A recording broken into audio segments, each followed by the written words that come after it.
All right, Robert, we're ready to go. All right. Well, I would now like to call the May 20th, 2026 Longmont Sustainability Advisory Board meeting to order. Could we please start with a roll call? Absolutely. Robert Davidson, Here? Kurt Honoran, Here. Ethan Augrey, Here. Alex Solomeo, Here. Jeff Garth, Here. Alyssa Harding, Here. Daniel Leonard, Here. Lisa Knobloch, Here. Hope Bartlett, Here. Zach Blazik, Here. Lauren Harding's here, Heather McIntyre here, Alex Kolkofer. Here. Perfect. All right, Chair, we have a quorum. All right. We'll start with the land acknowledgement statement. We acknowledge that Longmont sits on the traditional territory of the Cheyenne, Arapaho, Ute, and other indigenous peoples. We honor the history and the living and spiritual connection that the First Peoples have with this land. It is our commitment to face the injustices that happened when the land was taken and to educate our communities, ourselves, and our children to ensure that these injustices do not happen again. And our inclusion statement, the Sustainability Advisory Board embraces diverse perspectives from its members and the public. To create an inclusive space where everyone feels welcome to share their opinion, the board asks that all attendees listen and speak with respect and avoid attacks on individuals or specific group identities. Up first is the approval of the minutes of the last meeting. Did anyone have any changes or corrections that they felt needed to be made?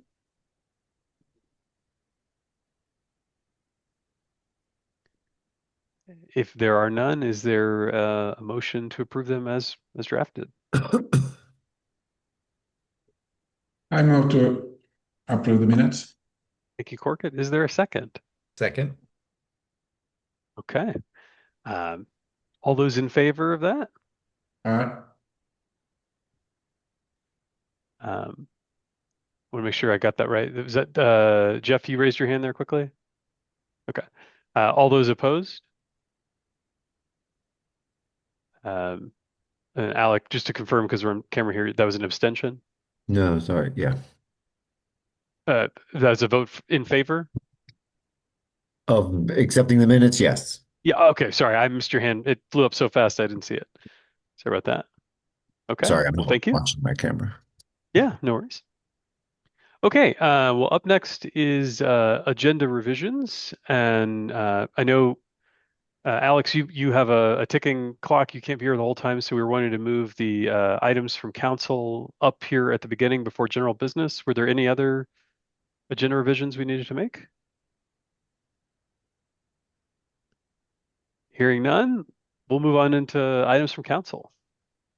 Thank you, Chair. And I should be able to be on the meeting the entire time. I just don't know if I'm going to be boarding a plane when it's my time to speak, and I don't think that would be in good taste to talk and board a plane at the same time. But thank you all. Really appreciate everybody jumping on last week for the interviews. I think that went really well. There's a few things coming up from council direction. We're still in the process of trying to figure out the roles for all boards and commissions, and to figure out the role of board liaison, city council liaison, as well as what the roles are for the boards. So it's still a work in progress. We don't have anything finalized yet. We're also in the process of potentially looking at some boards, combining some of them together, like golf and parks and rec. We're also talking about obviously our board to figure out, is our board best represented as it is right now, or is it better represented by having sustainability members on other boards, since most boards talk about sustainability items. So there's a lot of discussion on this board and other boards. Some more information to come once we have those discussions. And then in regards to some of the agenda items that we're talking about currently with council, we're talking about the water drought restrictions and the water usage. We're also talking about open space. There's some ballot initiatives that are coming up in regards to those things. So there's a lot coming in the pipeline. There's a lot of items on the city council agenda. I see Zach is on this call. Thanks to him and Grant for staying pretty late last night. We were talking about prairie dogs yesterday and looking at making some ordinance changes. There's no council direction on prairie dogs and the sustainability board. If that were to change, I'll let everybody know. And as it comes to items that we're talking about, there's a lot of items on City Council's agenda. We're also talking about data centers, and Matthew Popkin and I did suggest to get advisory board, water board, and sustainability input for some of those items. So more to come on items like that.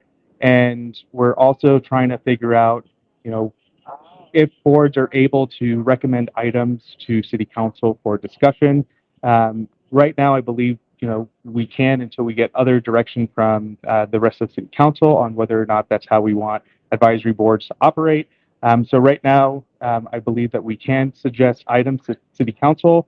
However, how that falls on the prioritization on the other items that are in City Council's agenda is determined by the City Council as well as the City Manager on how we prioritize different agenda items that are brought forward to us from our boards. So just something to keep in mind. And then, since we are talking about open space as an agenda item, there's other things that we're talking about for land use changes. So Advanced Longmont 2.0 or 3.0 is something that is higher on the priority list. And then also Envision Longmont is something that we're also talking about. I don't have any timeline on when we're going to start talking about changes to Envision Longmont, but that is something that we have determined that is something that we want to look at. So with the land use changes, all the things that you're talking about can fall into that when we start to talk about it. But most likely that item will get prioritized. Anything that we recommend would fall under Envision Longmont. So I don't know if anybody has any questions for me on any of the things that I just let everybody know about, but I'm here to answer any questions and to be a resource. I have one question. If I may, just regarding I think it's currently a 10% voluntary reduction in water usage. Even with the recent precip, we're up to a staggering 17% of annual norms. So there's no reason to look at the short-term precipitation and think we should do anything different at this time. That's just my note. And one thing that I do ask all of us to do is the reason why it's a voluntary. The city is going to force a 10% on city usage. We are able to better control our use and dial that in.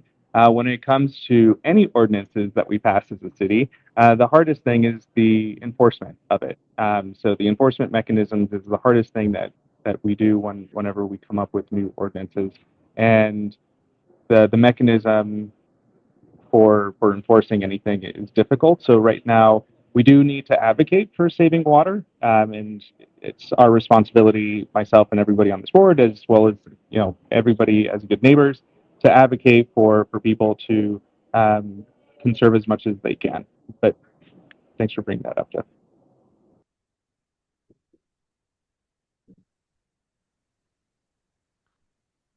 Any other questions for Alex?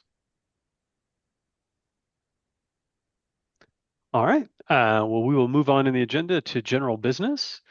In general, we want to make sure we hold our questions and comments until the end of these presentations. We got a few items on the agenda, so do your best to kind of write those down and be ready kind of at the end. But up first is our water conservation drought plan update from Hope. So take it away. Awesome. Hi, everyone. Thanks so much for inviting me. And my colleague Nicole is here too to speak about some raw water stuff that we were requested to come to you all about. So, Lauren, if you can share my slides, that would be super helpful.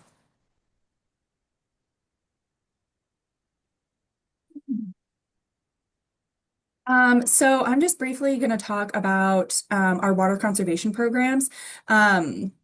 We'll also talk about the drought plan. That's not on these slides, but that's okay. We can talk about that too. So just some guiding principles. Yeah, you can move forward. Thanks, Lauren.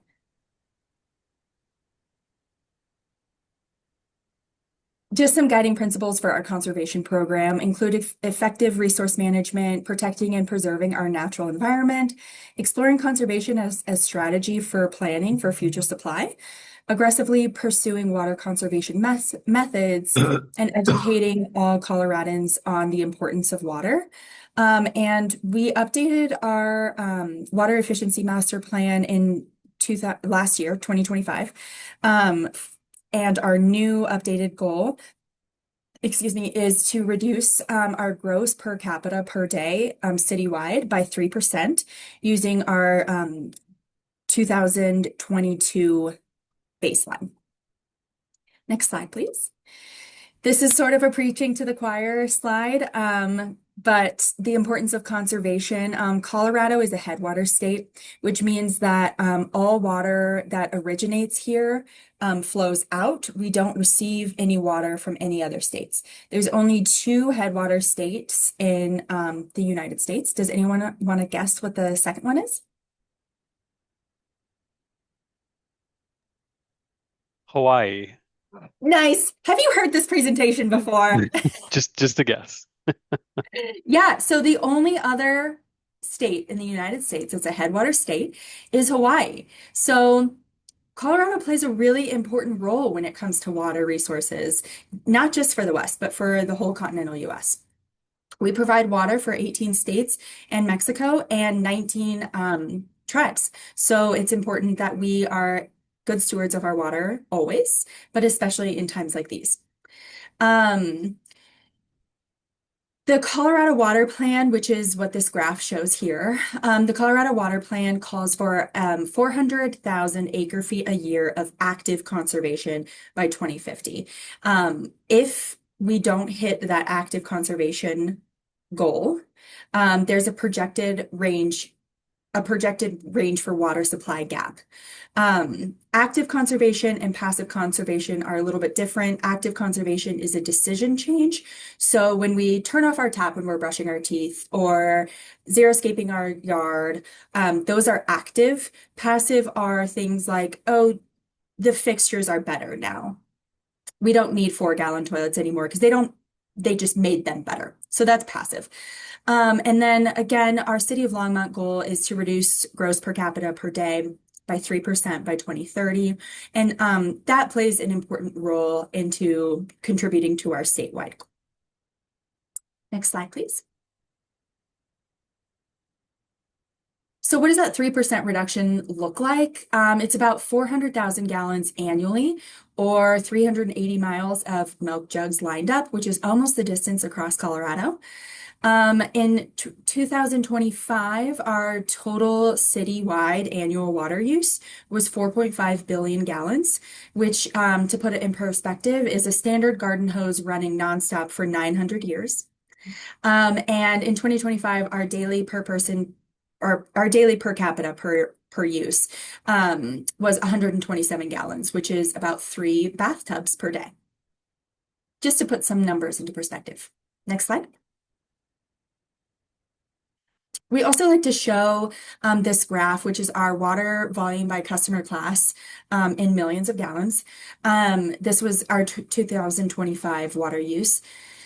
As you can see, our residential sector is the biggest water users. So that's why we offer the most rebate programs and the most outreach programs to our residents.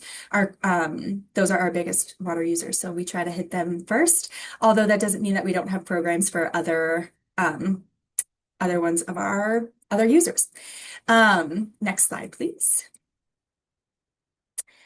Just another way of showing our annual metered water consumption, but this is with our plant effluent.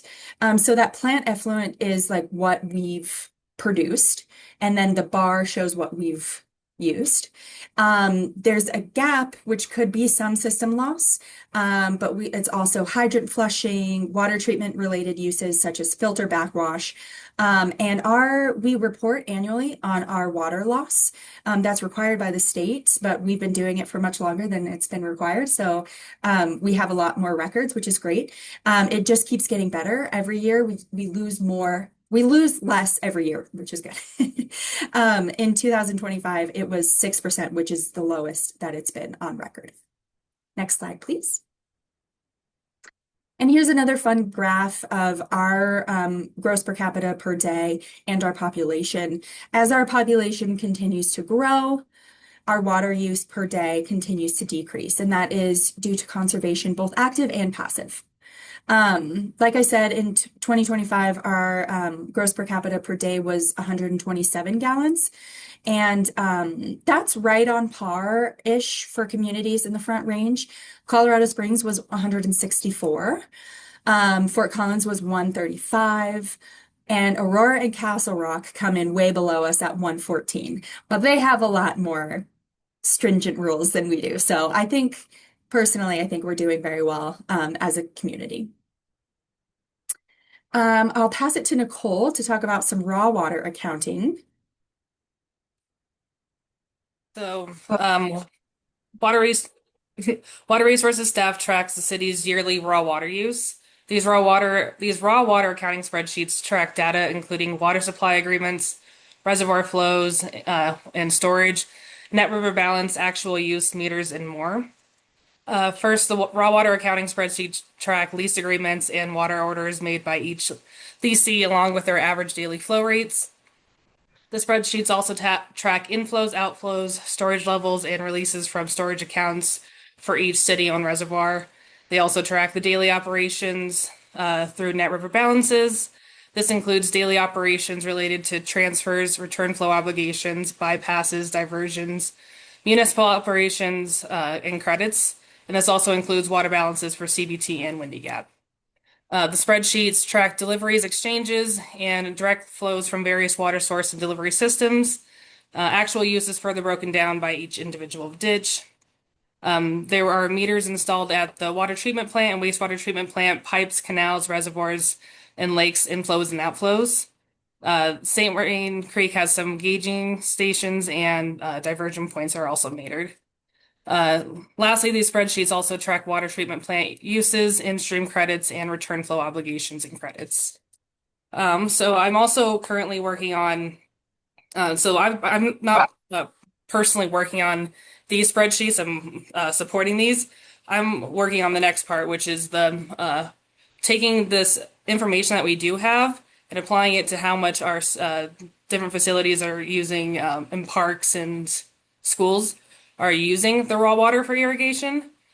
So what we do have is all the information that I just listed, so although we do have meters at several of these stations, we don't have meters metering every point of delivery in our water system. So we want to try to add more raw water meters so that we can better track the efficiency of our system and understand where a lot of the system loss is coming from. Yeah. Next slide. Great, thanks, Nicole. So just a little bit more information about our programs that I briefly touched on.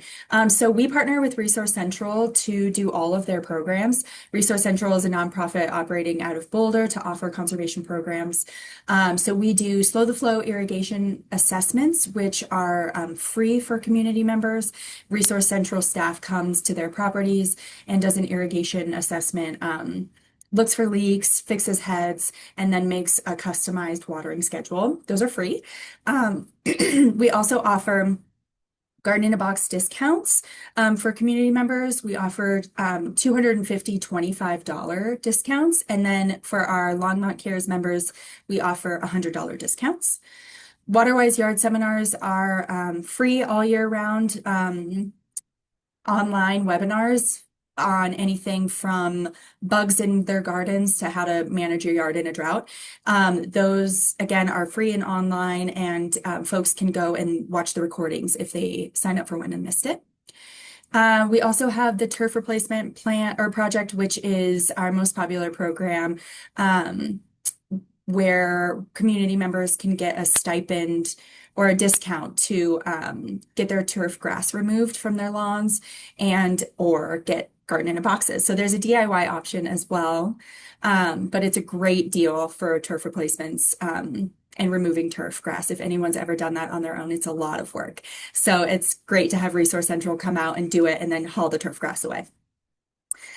This year we added a smart irrigation controller giveaway, which has been wildly popular. We actually had to take it off the website because people are so excited about it. So we'll definitely be bringing that back.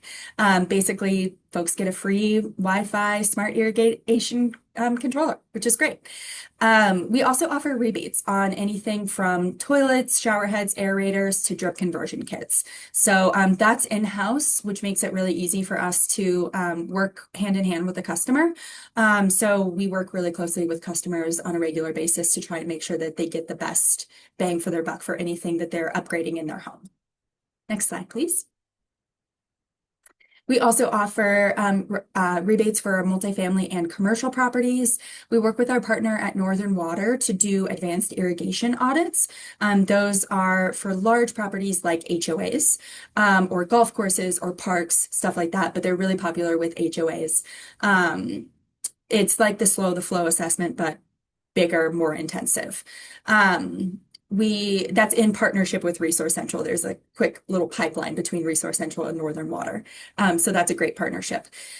WaterWise Yard seminars are open for anybody, anywhere. So open to our multifamily and commercial customers as well.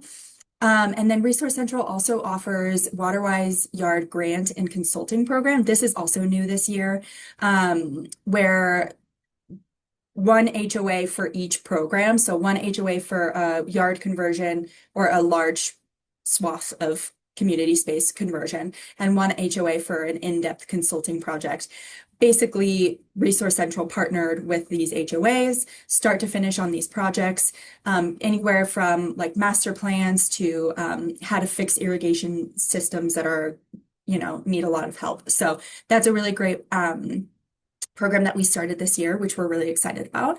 And then rebates again for businesses and so multifamily would be like our HOAs outside. And then if we have townhomes would be multifamily as well as apartment complexes. So we can do toilet irrigation upgrades, pre-rinse spray valves for restaurants, washing machines, if it was like a dry cleaner or something like that. Pretty much anything. Like I said, this is an in-house program, so we're really flexible. We're working with our customers right now, so that's really exciting. And then I did want to just give a quick shout out to our sustainable business program. We're doing giveaways for automatic faucets and these units called Boss Defrosts, which are for restaurants who need to defrost meat. And the health department requires running water to defrost the meat constantly. It can't be stagnant. Warm water has to be running. And so this Boss Defrost device is kind of like a pump where you put it in a basin and it reuses that water so that the water stays at a consistent temperature, but you're not wasting it by running it down the drain. So we're really excited about that. Those are for a handful of businesses who sign up to be a part of the Sustainable Business Program new this year. So that's exciting. Next slide, please. These are just a couple of actions that we're using as kind of like our theme this year is be an H2O hero. Not everybody has the means or ability to participate in rebate programs, so we wanted to make the program accessible for people who don't own homes or don't have lawns or whatever. So these are ways that everybody can save water in their homes. We'll be presenting these at the water fair. So hopefully we'll see you guys there. It's June 14th from 11 to 2 at Dickens Farm area. And again, super fun event. I can send flyers out afterwards to give you more information. Next slide, please. And then here are some ways to stay in the loop. After this slide, I sent Lauren a link that she'll pull up about our drought plan that I can briefly touch on. But this is how you can stay in the loop of what drought response level we've set as a city. Is just that bit.ly watering restrictions website. And then Lauren, if you could pull up that website, that would be super helpful.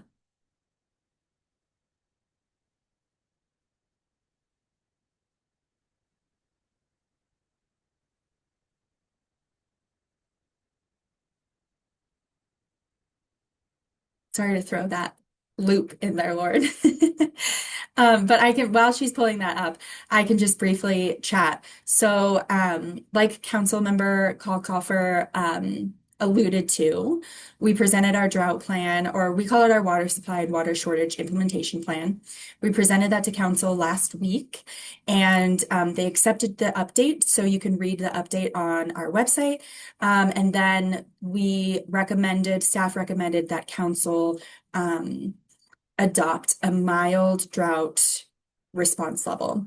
So what that means is it's all based on our supply versus demand. And so it's all based on Longmont's water. We recognize that the state itself is in a severe drought and we're paying attention to that. But our drought response is for Longmont itself. So what that means is the city's acting first. We're turning back our irrigation clocks by 10%. We're turning down at what we can so that the city water demand goes down by 10%. And then we're recommending a 10% reduction it's voluntary for community members. But like Alex was saying at the beginning of this meeting, it's voluntary for a multitude of reasons, but a large part of that is enforcement. If we were to need to go to the next drought response level, that would be customer water reductions would be mandatory. If that happens, we would figure that out. Longmont hasn't declared a drought response status since 2002. So it's really interesting. We're kind of in unprecedented times, and but we've been planning for drought and water shortage. We update our plan every year, which is actually unheard of for most communities. And so we're ready, and we're watching. We're working really closely with parks and open space and golf courses, as well as internal facilities and all of those groups to really turn down our water consumption as a city first. We really think it's important that we're leading by example and that we're able to kind of walk our talk before we ask our customers to do the same. So here is just, thank you so much, Lauren, I'm sorry. Here is just the watering restrictions website. So a little bit more about, you can read our water supply and water shortage implementation plan that was just accepted by council last week. And then again, reiterating, like, we know it's dry, we have low snowpack. We're statewide in severe drought for sure. Boulder County is in a severe drought. It's all about our water portfolio and the fact that we have a resilient water portfolio. We get our water sources from multiple channels. So we use Native Basin, St. Vrain Basin water, as well as a little bit of Colorado River Basin water. We have really old water rights. So the way that it works in the West is called prior appropriation, which means the older water rights you have, you get to use them first. And so that's part of our water portfolio resiliency to dry times like this. And here are some examples of what we're doing to kind of reduce our use. We're pausing a couple of seeding projects, pausing projects that needed heavy irrigation, reducing irrigation on non-essential areas like right-of-ways, turning them way down on like our office buildings, those types of things. And then we're working really closely with our golf and like Nicole alluded to, working really closely with our metering department as well to just kind of make sure we're keeping ourselves in check as well. Yeah, so that's what I have. I'm not sure how the agenda works if we want to do questions now or wait until after Zach's presentations. I think we can do questions now, and then if it seems like we're veering into territory he's about to cover, just tell us to take a time out on those. Okay, sounds good. Yeah. Go ahead, Daniel. Hey, thanks, Hope. This was great and really, really helpful. And I guess I was recognizing how hard enforcement is for water restrictions, and that might be coming. I kind of wondered too about if there'd been any discussion about using more economic motivations for reducing water, specifically raising rates on the highest users in our community. I just, you drive around the community and you see those huge lawns and huge homes that use more water than anyone else, and you kind of just wonder if there's an option there to be raising rates on those, upper 10% of residential users. Yeah, that's a really good question. And there's lots of communities that do that. So a good one to check out is Denver Water. They have drought pricing. We have talked about it, and again, oh, Becky's here. Hi, Becky. You might want to take this. But we've talked about it, and it becomes sort of a accessibility issue. And unfortunately, there's like anecdotal data that says the people who have those large properties with the large lawns, they don't care. They're gonna water whatever we charge them. So really, if oftentimes when time of drought rates are enforced, it's really like the middle class and the lower class families who get hit the hardest, and not really that upper 5%, 1% who are like, whatever, I'm just gonna water. So that's part of it. It's not something that we are looking into actively, for many reasons, but it could be an option in the future. Appreciate it. Yeah, and just a really quick follow. It's like, yes, I did look at Denver Water, and one of the things I think they do well is they reinvest that revenue back into supporting the lower income community, and supporting those water conservation programs that they run. And so I think that's something I'd like to say. Yes, they would pay more, and so that might be an opportunity for us to level the playing field a little bit. Yeah. Yeah, totally. I totally agree. Someday I would love to have like resources like Denver Water. But water resources, we're a staff of 5. And we just hired Nicole 2 weeks ago. So before that, it was just me for conservation. So we're like up and coming. I think someday we can be there, but yeah, maybe someday. Thank you, Heather. We do have tiered water rate pricing, which is in a way like that, but not time of drought rates. Go ahead, Jeff. Thank you for the presentation. It was great. Ironically, I actually have a side business that does something similar to this with a weather point of view. So I would like to just follow with you afterwards, but that's not the main thing. But the thing that's applicable would be, I've done the ROIs. So I'm big into the business, like why you do it, why financially it makes sense, not just because it's the right thing to do, but actually quantifying it. So I'd like to help you with that. But going forward, Longmont being very residential, and I don't know where 49% or whatever that value compares to, say, Boulder or Broomfield or any other municipality. But it comes back to builders to me all the way.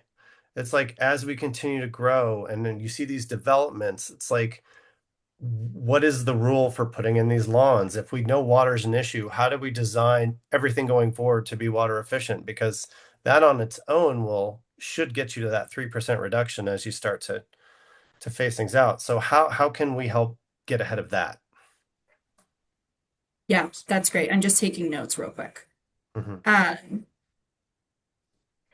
Yes, so those are really great points. I'm trying to think of where I want to start.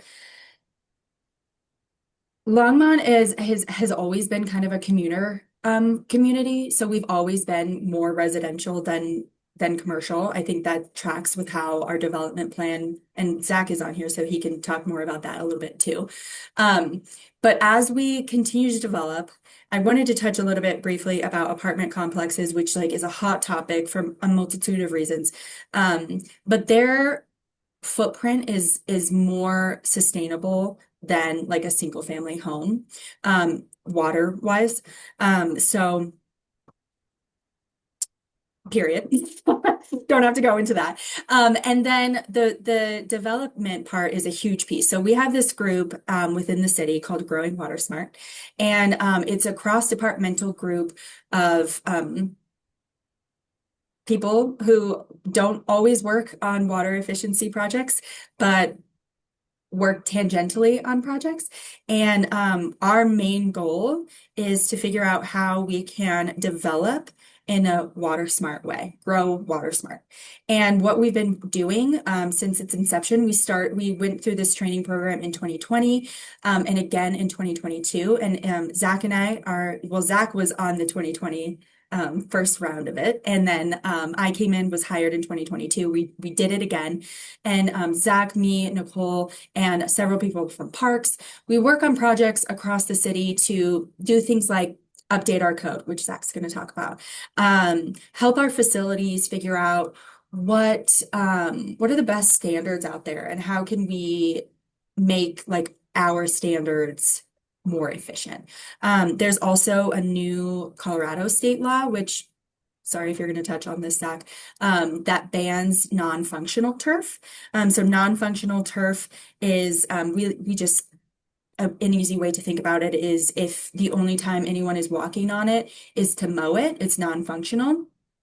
So think about things like right of ways in commercial buildings, commercial spaces. My favorite example is Costco. Love Costco, but that grass right alongside the highway. Nobody's recreating on it. Nobody's walking their dog. They're not playing soccer. That's non-functional. So that will no longer be allowed in any new development. So spaces like that. I'll let Zach talk about multifamily a little bit as well. So just we're trying to balance this difference of like what is functional and needed because we do need grass in our communities, and what's not. Where can we put water-wise landscape, demonstration gardens, or even native grass, which takes way less water, those types of things. Go ahead. I have another Yeah, Jeff, question. is it follow-up or It's just a a separate follow-up. question? It's Yeah, a go ahead. separate question. I always wondered about like reusing water. So let's just say you see your neighbor and they're shooting off their sprinklers into the street and it goes into the sewer. I always have this feeling like, does that get reused for something good in Longmont? And I Yeah, don't know if great it does. question. Great question. So part of our resilient water portfolio is downstream obligations. So that means we owe the river, and this is like water law, so complicated. But in a nutshell, we owe the river back a certain amount of water. And all of our like wastewater treatment goes back to fulfill our in-stream flow rates. So really we are like reusing our water like 90%. The storm water is a little bit different. It doesn't go to our wastewater treatment plant. So stormwater is not treated. It goes directly back into our local water sources, which is why it's really important why we have like our Keep It Clean partnership programs where it's like don't change your oil and dump it down the sidewalk and those types of things. So no, when someone uses too much water and it's running off into the street, it does go back to the stream. So I guess that's a benefit for like the local ecology.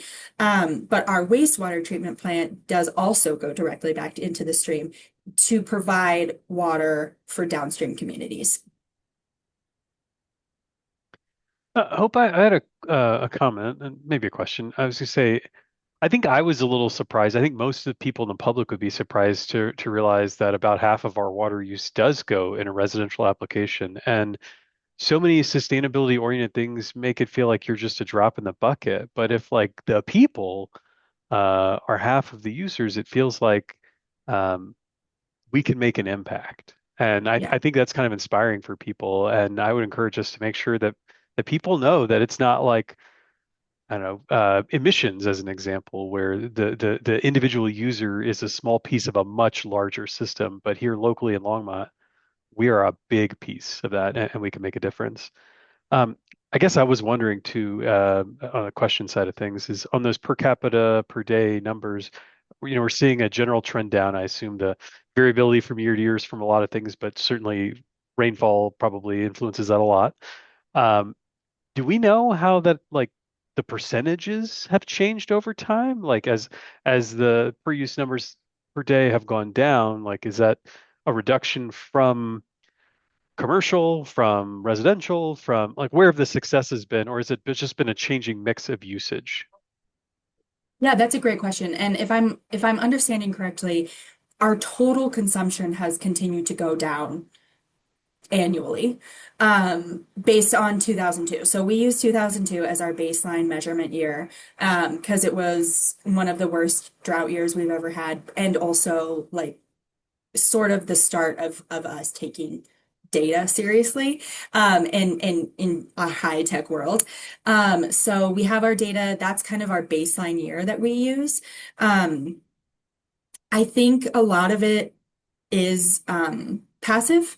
So just our fixtures are getting better. And our toilets, I mean, 20 years ago used 3.5 gallons, and now we can get toilets that use less than one.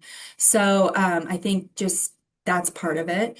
I think people pay attention. So a lot of it is active conservation. I think, like you said, that was really powerful. So thank you. I think sometimes in the sustainability world, we do feel like maybe it's just a drop in the bucket, and does our work actually matter? So thank you for saying that, because we all like need that that energy, that we do make a difference, and the residentials can. But saying that is like people care, and we can drive through neighborhoods and look at how many people have transformed their lawns into water-wise landscapes. That's a huge change, or just making those small lifestyle changes that become habits, is a large piece of it too. We also we used to have Longmont Foods here, which was a turkey plant, a processing plant. Once they went away, like our demand like really tanked, which is great. So I don't see that we would ever introduce another development that would use like I learned this week that at their peak they were using like 1.5 million gallons per day. So I don't think we're going to see anything like that ever again. So hopefully not. Um, so that's a big piece of it too. Thank you. All right, Alyssa, go ahead. And I think we probably need to close it pretty soon after that to make sure we can get to the agenda. Yeah. One question was, what channels are you using to communicate to residents? One, like the current drought risk level that we're at. Because if you're not necessarily like watching city council meetings and hearing these things be deciding on how does the community know that you're working on it already and that they should be considering it? That's a great question. So we put out a news release last week. So that's a big piece. And this is another issue where it's hard for as the city to communicate to our constituents like often, because if you're not plugged in, it's kind of hard for us to reach you.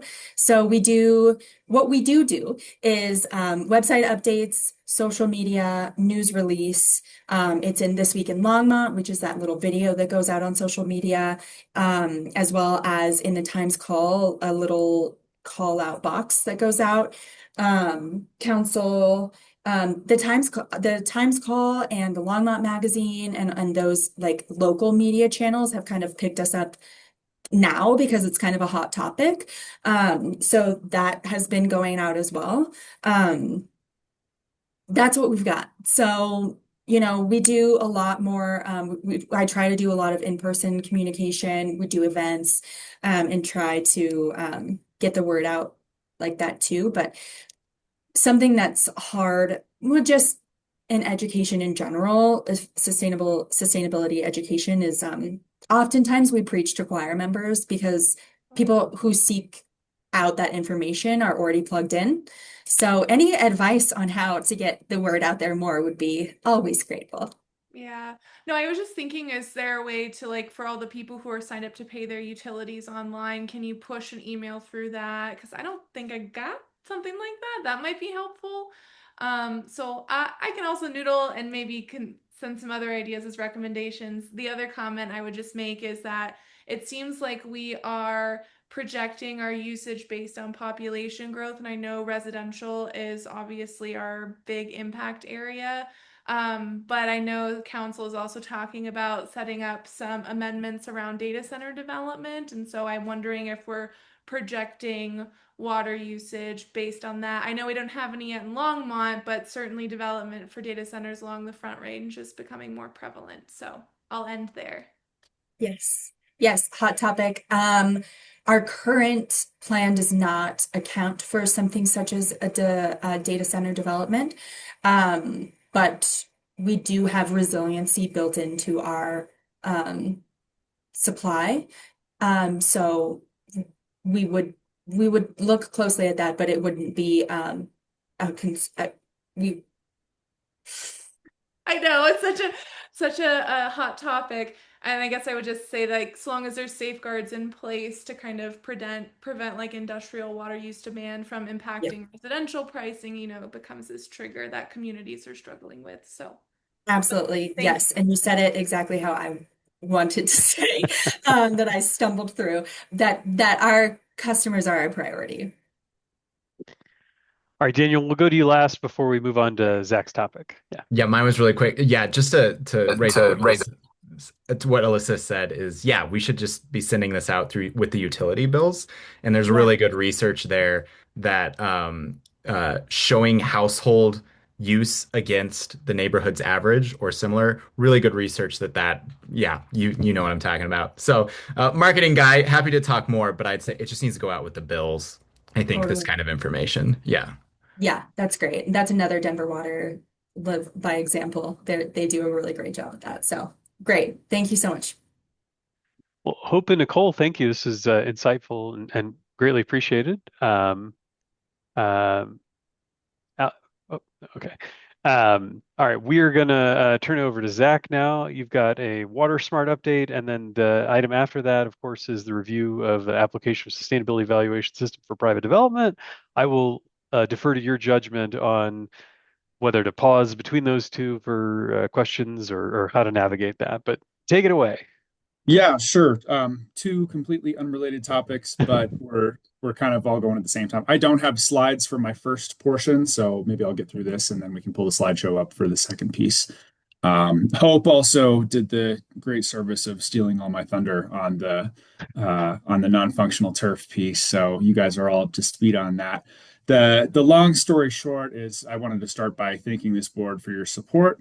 Council did approve by a vote of 6-1 the changes that we implemented to the landscape code in the interest of making water savings. That is an effort that we undertook through the Water Smart program that Hope was describing.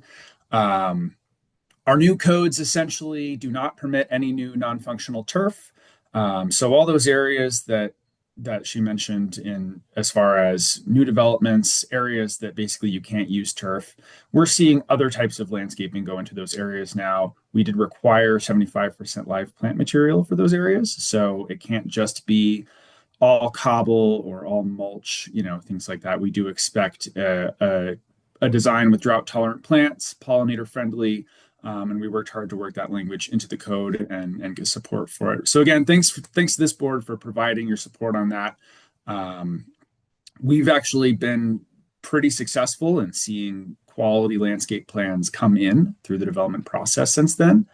I think one of the things that I was concerned about and was just like, we have to learn this by doing is, are all of the plans that we see kind of going to look the same based on plant availability and based on, hey, CSU Extension recommends the same 13, water-wise plants. So what was that going to do as far as the variety? My counter to that thought was, well, it's all going to be more variety than turf grass. So, we're making gains, even if my concern that it was all kind of going to look the same, I think is overblown. And I think the quality of the plans that we've been seeing since then have been really good. The most feedback that we've gotten as far as like what is non-functional turf has been from the residential community, specifically related to the topic of where is my dog going to go to the bathroom, right? It's the topic of if all of our landscaped areas are this sort of, drought tolerant native grass or, plants that you don't want pets walking through. That's kind of been the biggest feedback that we've gotten from our community so far. And I've been working with HOAs to come up with solutions to that. But all in all, I think that's been a really successful, implementation of code. And I think the feedback that we've gotten has been really positive. If you guys have any questions about that, I think now would be a good time to take them. Great. In that case, I think we will move on to, I also was invited this evening to give an update on our sustainability evaluation system and some changes that we've made after taking a project through that process. I'm just going to give a quick kind of download of what that process looks like now and what it is. And if there's any new folks on the board who aren't familiar with it, I'm going to do a quick catch up and then describe the changes that we've made. So we can go to the next slide also. I'm sorry, is it Lauren who's running slides? I don't want to say the wrong name. It sure is. Thank you. Thank you, Lauren. Okay, so riparian setbacks, right? We have all of these water bodies in the city: Boulder Creek, Dry Creek 1 and 2, Left Hand Creek, Likens Gulch, Spring Gulch 1 and 2, St. Vrain Creek, and Union Res that have a 150-foot riparian setback. So that means that any project that is interested in developing, adjacent to or within or near that setback is going to have to go through a more specific process in order to get their development approved. Historically, and this is my 4th year, I think, in my role, and it's really the first year that I've taken a project through the process, because again, historically, this has been such a deal breaker for developers who didn't want to go through the process of the SES, take the project to city council, not have the guarantee that it may or may not be approved. And developers historically have been like, I'm not going through that process. It's not worth the money, the time, or the lack of guarantee. In the last year, we did take a project through the process, and they were interested in actually building within that setback area. It was a 100-foot setback from Dry Creek, and it got approved by council. It was very successful, but we learned so much along the way going through that process, actually implementing the sustainability evaluation system. And so again, I'm going to talk through some of those learnings and talk through that project a little bit. As always, the first step for any development project is a pre-application meeting. That's when we inform the developer, hey, this is the actual process you're going to have to go through. It involves a neighborhood meeting at the very beginning, and then there's all these things that they have to submit. So a species habitat conservation plan, review criteria analysis, and then the actual sustainability evaluation assessment, which is the big long checklist that basically describes all of the site conditions on the site and gives a score for what impact the project may have on the environment in the area. We can go to the next slide.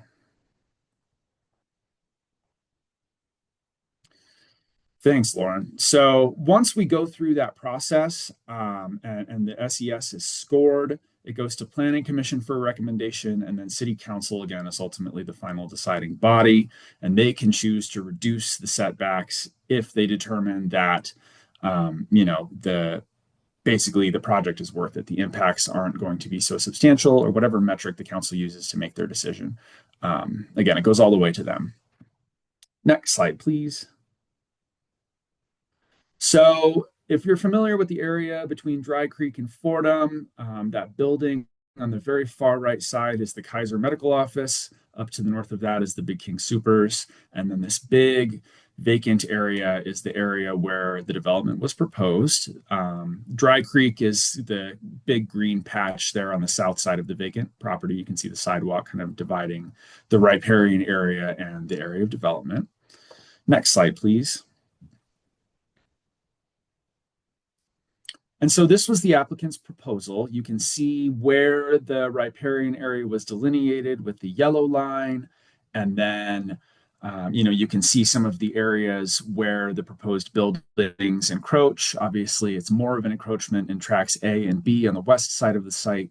and, less of an encroachment in C and D, but still, potentially having some type of impact.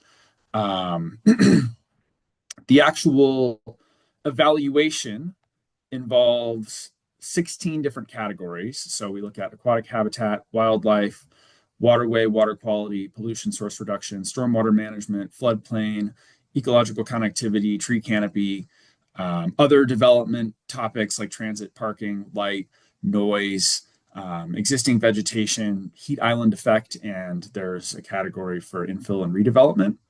And so we look at a site like this and we give a score within the spreadsheet to all of those categories. We look at, what are the current conditions? Is any of this going to have an impact on any of those categories? And then we give it a score. And that's the tool that we use to present our findings to the council for their final decision. This site in particular, I think you look at it and you go, well, it's pretty innocuous, right? The development is separated from the riparian area by a trail. There's, a physical human barrier, or, it's the path, but there's human environment interaction that we've already added between the area that they're interested in developing and the area that we're interested in protecting, right? So you look at this on first blush and think, wow, super simple, right? This should be a slam dunk if they come in and meet all their review criteria, one would think. The actual process took like the better part of a year, I think, just in the steps between evaluation and determining that the environmental findings made by the applicant were correct, and then going through the process of evaluating their SES and their claims as far as what impacts may or may not be. It was really enlightening.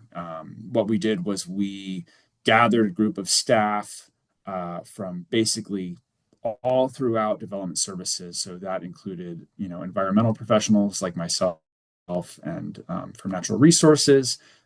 We had our planning manager. We had someone from fire. We had someone from LPC. We had parks, basically representatives, and got all these minds in a room to really think clearly about every one of the categories that we were evaluating. And it was awesome to have so many people in the room, just thinking, hey, are you sure this isn't going to affect ecological connectivity? Or, is that really in the spirit of the language in the category? And so it was a really successful thing, but all that to say, it was very complicated and it took a very long time. We can go to the next slide. Thanks. So again, 17 categories, staff analysis from all sorts of groups. One of the things that we learned is that not every category applies to every project. So, for example, this site, say that there's a site that is not in the floodplain, right? Or it's far enough out of the floodplain that that's not going to impact the score. That may have a completely different process going up to council than a site that is in the floodplain.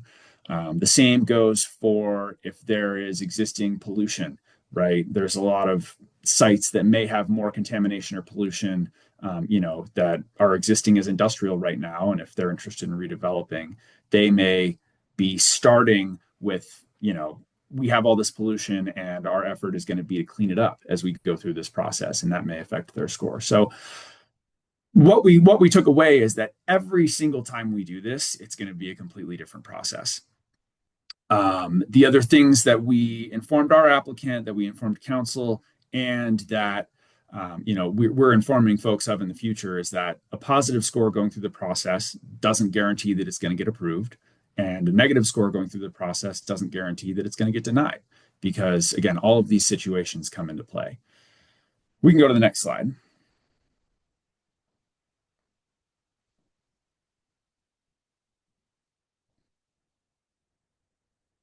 Thanks, Lauren. So this is sorry, it's kind of a blurry screenshot of just what the actual table looks like as we go through this evaluation. So this is an example of the aquatic habitat category. They all look like this, the categories on the left, and then the score and the justification for the score is on the right. In the middle is all of the criteria that we use to come to the conclusion for the score that we give for each category. Um, some of the outcomes that we, again, learned through this process is that a site may be given a positive score based on its conditions, and that may not actually represent improvements to the site or a prevention or mitigation of an extenuating circumstance. It might also have a negative score, but again, if that's because there's all this existing pollution on the site, then it's not necessarily representative of additional degradation to the site as they come in with their development. That might actually be a sign that things are being improved. So we needed to come to a solution as far as how do we make it clearer for both staff, applicants, and council as we're explaining the overall outcome and the overall impacts that may be as a result of a development. So, and we can go to the next slide.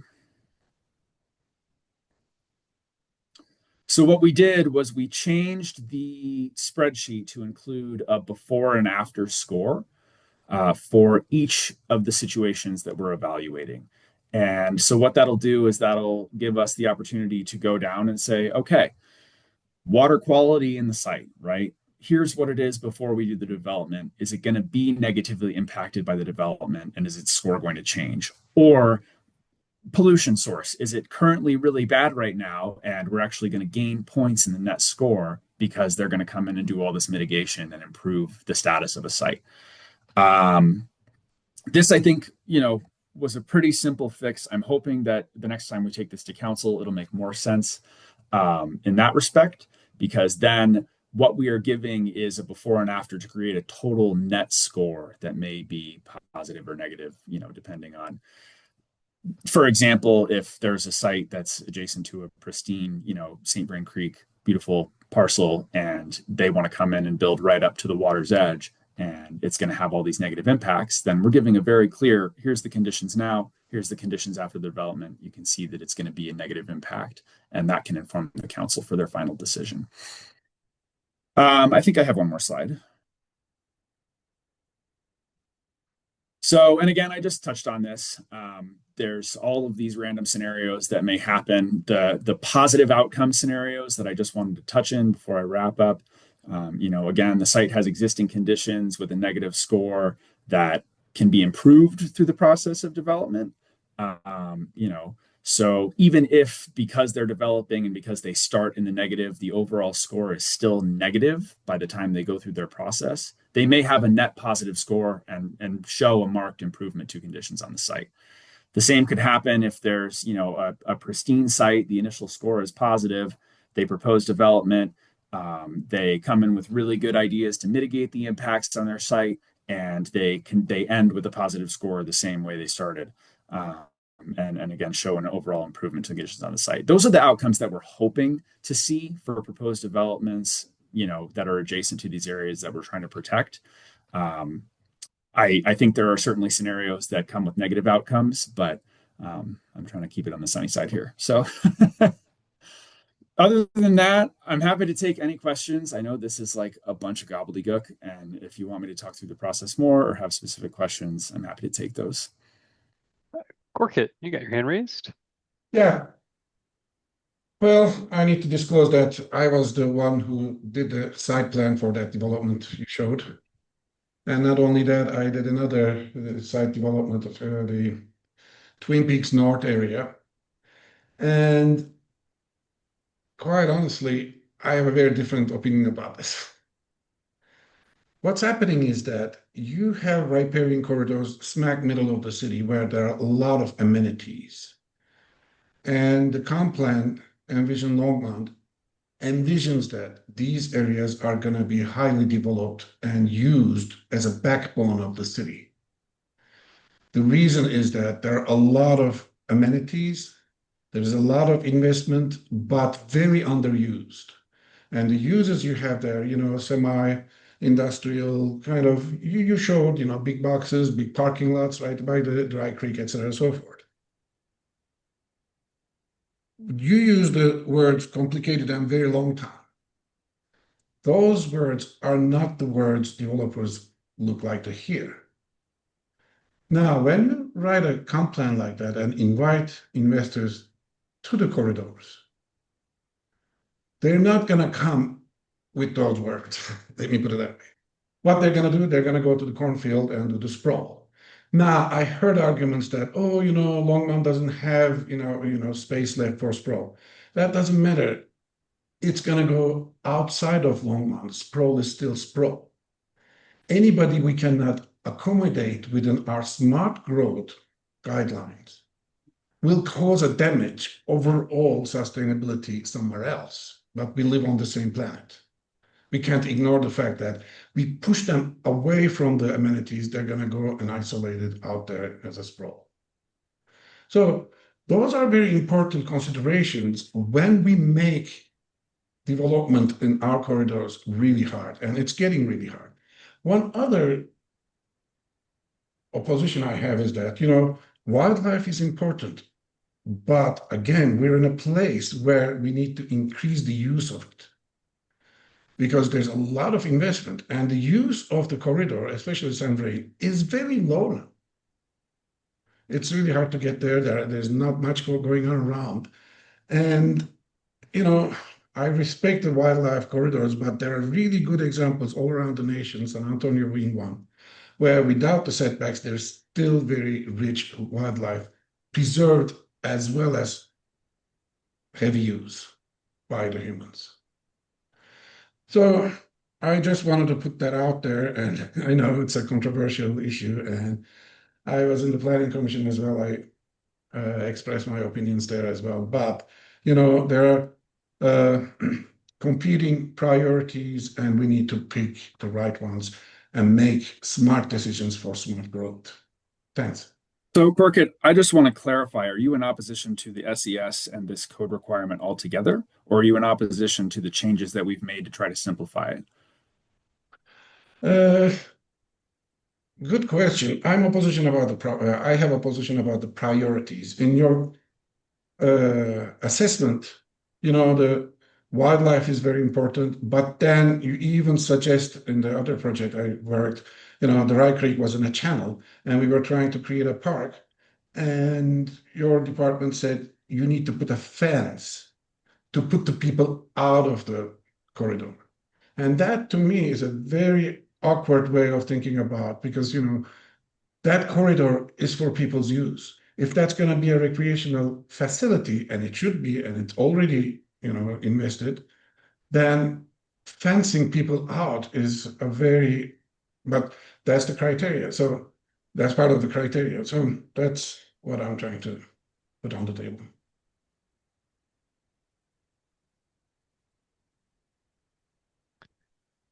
Any other questions or comments?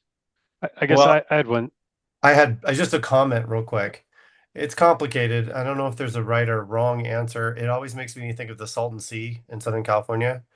It shouldn't be there in the first place, but then it got flooded, formed this huge lake.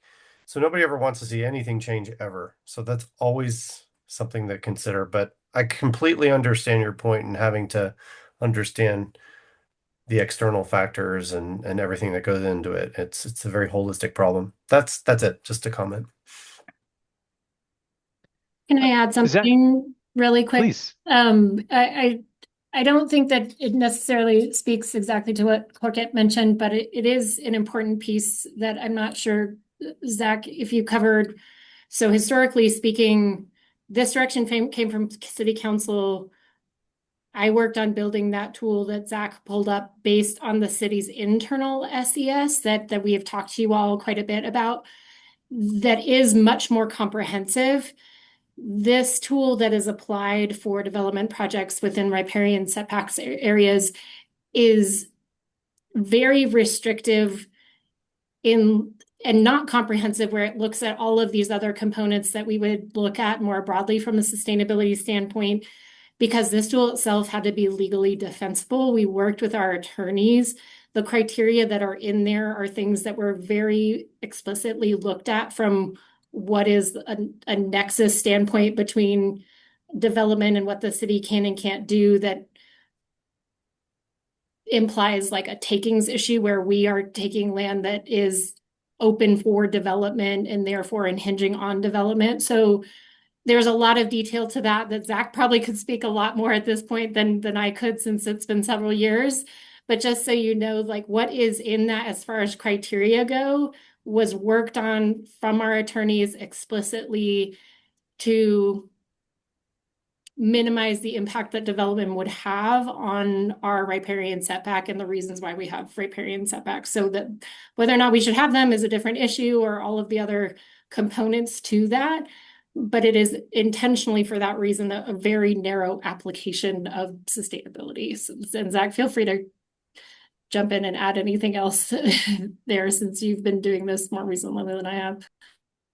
Yeah, I mean, I guess I don't know that it's necessarily to encourage applicants to supply more elements of sustainability or mitigation, but it's just to clarify, these are what the impacts are going to be of the development on this area if they go through with this design, and that's not something that council needs to use necessarily as a reason to make their decision, but that's the method that staff have to inform council of the impacts and of hey, how does this project score through that nexus? Is it positive? Is it negative? And the purpose of this change was, again, just to try to make that more clear. My role is to implement the policy that was set forth by council. And we had not even had the opportunity to do that all the way through the process until last year. Again, I think one of the maybe not consequences, but one of the outcomes of the policy when it was set by council in the first place, and that was in 2018, so almost 10 years ago, is that it has prevented development in these areas where otherwise you wouldn't have to go through a variance. And whether that was intended or just that's how it turned out, that's been the primary outcome of this process so far. Zach, I had a question I was trying to get in there a moment ago, or a comment really. One, just I'm glad to hear that we are reflecting on how the process went and making improvements and making it more clear for the people who have to make decisions to understand what this looks like. I think that's what we should be doing as a city, and I'm glad that's working out. So thank you for that. Really good. I did want to ask about the amount of time that it takes to put this together and how we feel about that. Obviously, it's the first time that we've kind of gone through this process. Do we think the timeline is where it needs to be? Do we want to are there things we want to evolve on that in the future? And if so, is that viable? Does that require a change to the process, or just what are some of your thoughts about the timeline? And obviously, there's competing interests here to navigate, right? There's a lot of folks who have to have a voice. There's the business community who wants everything to happen yesterday. There's there's a lot of challenges there. Yeah, I think that the overall development review timeline is not necessarily impacted. It's one more thing that an applicant has to provide as they go through the development process, right? It's one more material that they need to create and reflect on. The biggest thing that happened that slowed the process in my mind for this applicant was council's unwillingness to make a decision the first time we went to them. The applicant presented to council, and the council said, we want more information. We don't think that this is sufficient enough information for us to make a decision. Please come back with items XYZ. And that added, months, right? Because they had to go create those items, and then we had to go back through the process and see if it changed the score, which it did, right? So then we came basically with a whole new presentation of, we have this new score, they've made these changes to this application, here's the information you provided. And I mean, I think that added probably 3 to 6 months, to the overall timeline for those guys. So I don't necessarily think that it's needed for us to make changes, but I think that as the project manager and knowing what I know now that I didn't know then, I think that I have internal processes that, I think I understand what the level of scrutiny is going to be at the council level, particularly with this council. These guys haven't seen a project like this yet. So. Okay. Thank you, Zach. Yep. Go ahead, Daniel. Menu. Yeah, thanks, Zach. And to kind of echo what's been said, as I appreciate hearing more about how we're considering our riparian corridors, how we're reevaluating our processes. I think for me, it's one of these situations again where if I had hair left to pull out, I'd be pulling it out because I think this is a really good example. I'm looking at these 4 plots of land, and they're all, we're talking about digging up green space. We're talking, carbon sequestering, wildlife using green space, while within a mile of these 4 plots is much more space of unused paved parking. This is part of the city that drives me crazy because every time I visit it, maybe 10 to 20% of the parking in this area of the city is being used. And I just don't understand how we have set up a system in Longmont where it is less expensive and easier to dig up this land than to get our developers to work together and use the land they've already developed. And I think this is just a brimming example for me. So I wanted to raise that up. I don't know that you have comment or you do want to comment, but I look at this satellite map from Google. I visit this space. I love the tiki bar over here, but the fact is this space has been misdeveloped already. And so I don't understand why the riparian corridor using it at all is a consideration while we have developed unused land that we could be redeveloping the way Longmont wants. And I think that reflects the frustration I think the community has with development in the city is that we drive around, we see unused space, we see unused parking, and we're digging up the very limited green space that we're running out of to build more. So I just wanted to slip that in there. And again, though, I do appreciate all this work that you're doing and putting into this consideration of how we're using the corridors as well. Yeah, you make a good point, and I think it gets to the heart of the chicken or the egg issue of, private property and private land development rights versus, was it quality green space? In my professional opinion, no, right? It was used for agriculture and it was mowed, right? So did it contribute something? Yes, of course. But was it like majorly contributing and should it have stayed that way forever? I think the developer, the property owner would certainly disagree, right? And the other thing that, was a part of that conversation that maybe has ties to sustainability, but, it has other factors as well, is that they're building senior housing, right? And I think one of the things that really swung the council's decision was if you vote against this, you're voting against senior living. And this isn't multifamily housing, it's individual little condos or whatever the concept is. And so there's that broader piece as well, where it's like, do we love that development is happening? Could it be something better, a higher, better use potentially, right? But this is that property owner and that's the use, and that's the use that the council ultimately ended up supporting. So, that's where this gets more complicated than just this is a patch of green, it's infill.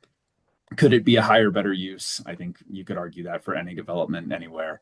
But it's part of the nature of the beast that is the business we're in.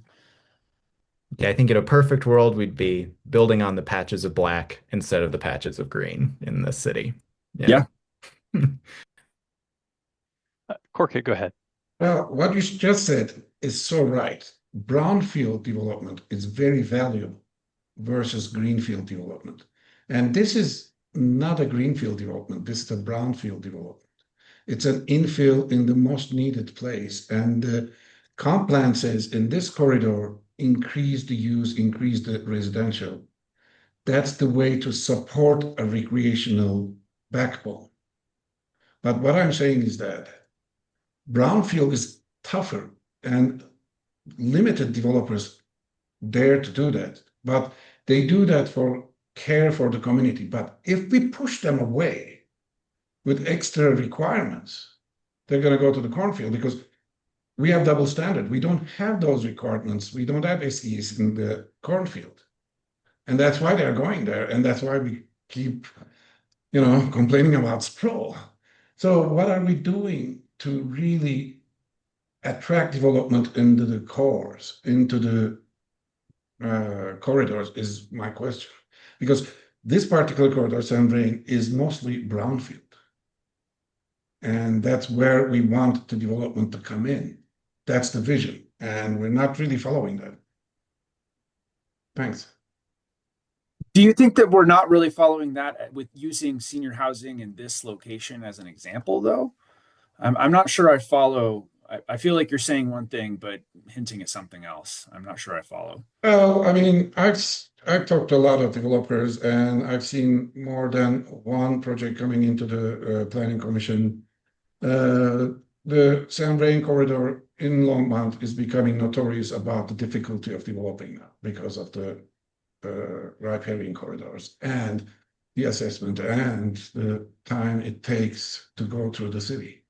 That's the reality I hear from the developers. I mean, and I've firsthand experienced that in more than one development. And again, opportunity is there. The opportunity is really creating a recreational backbone on the creek, but the SES is not allowing that. It's not. Oh, I certainly disagree with in the that. use I of certainly the don't agree with that because it is the tool by which it can be allowed. And council has just shown that it can be allowed by voting yes on this development. And that's why I think that getting through the process completely with council's approval, and demonstrating to all of the folks who have the same concerns that you and I have both talked about is opening the door to say, hey, this actually is possible, and it is possible to get through the process in a timely manner. Well, I mean,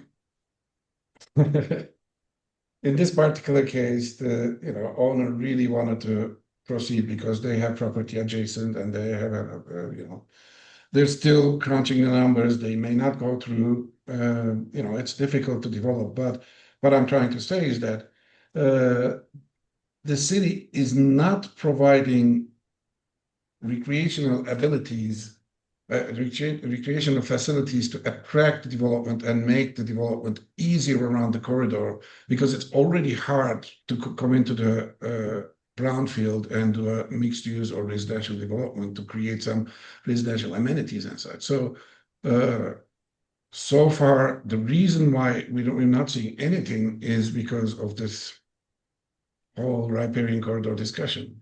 And quite honestly, I've seen a lot of people reacting, it's like,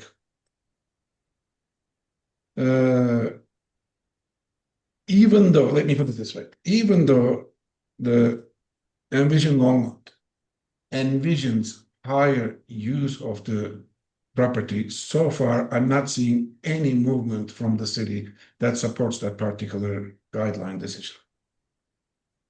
We have a pathway, which is nice. We have a couple of, restroom ability facilities, very sparse.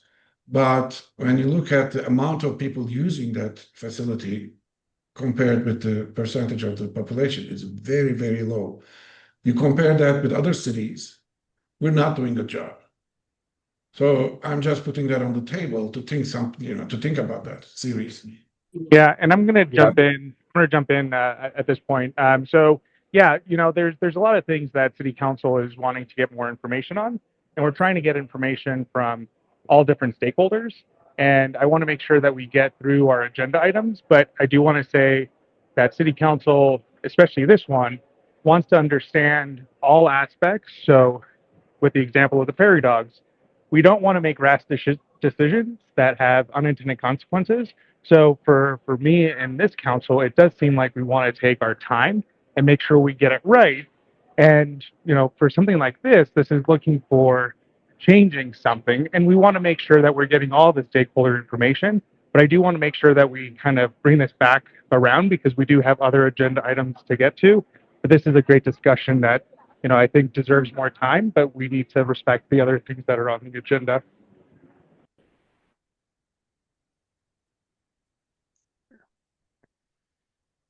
All right. Any other last minute comments for Zach?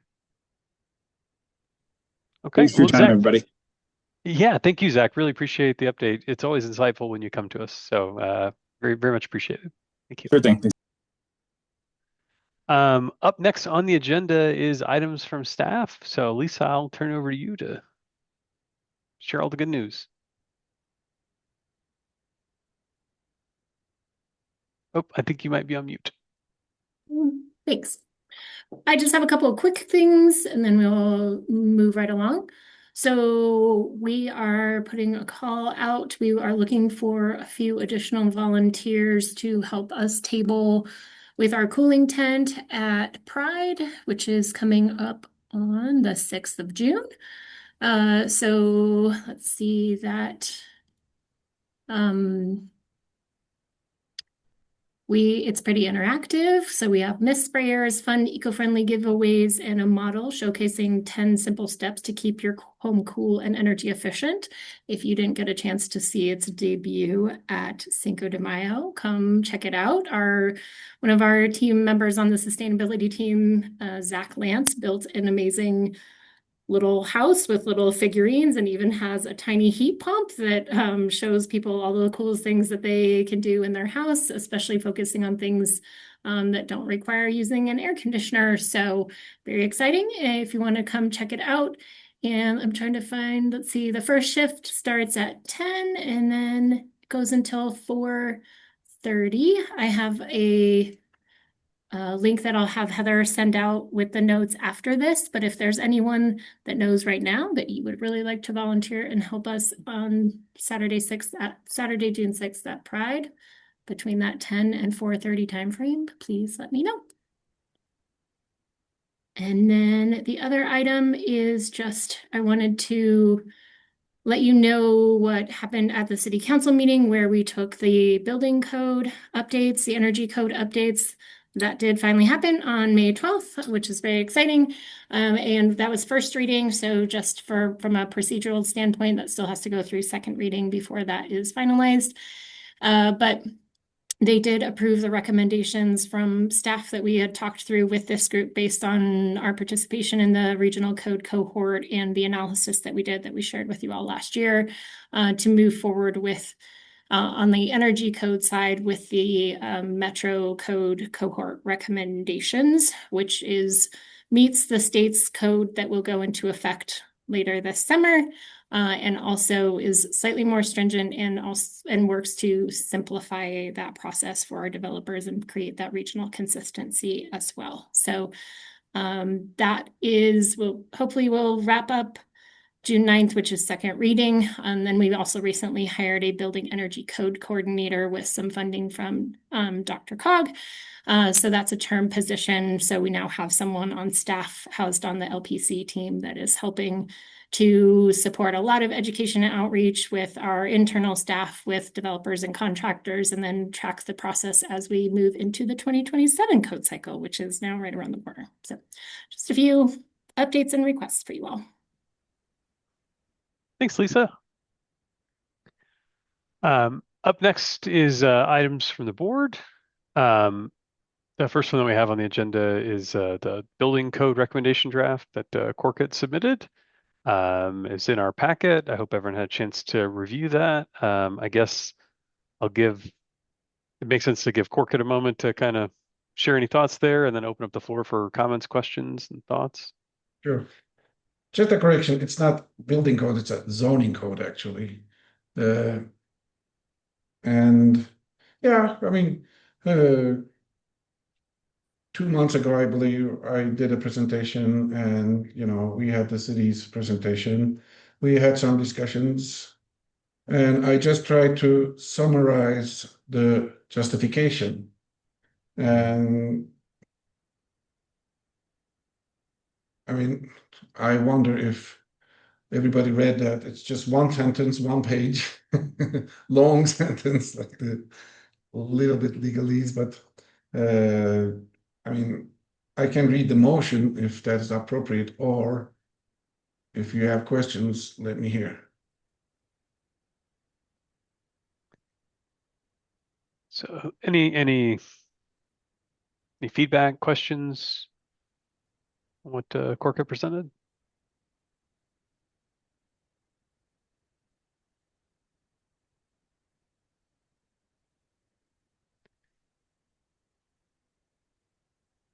I guess feedback for me, Corkit, this is a challenging one, right? Hearing what I heard from Alex about the level of focus that City Council has right now on other things makes me feel like this is not likely to be acted upon as currently drafted. I don't know. I'm concerned that there's a lot of focus, and that like these ideas are certainly the type of things that maybe was it a future draft or future planning initiative maybe it fits into, but at the moment it feels like that's not really where their attention is. Gary. Yeah, that was just kind of it of my thoughts. I don't know if anybody had any other. I can jump in really quick. So, in my opinion, not speaking for the rest of the council, reading this, in my opinion, this does look like when we start to have our discussions around Envision Longmont, this is something that could be an appropriate item that if the board chooses to bring to the council, I think this is appropriate at that time. But Envision Longmont is not something that I've seen prioritized at the moment.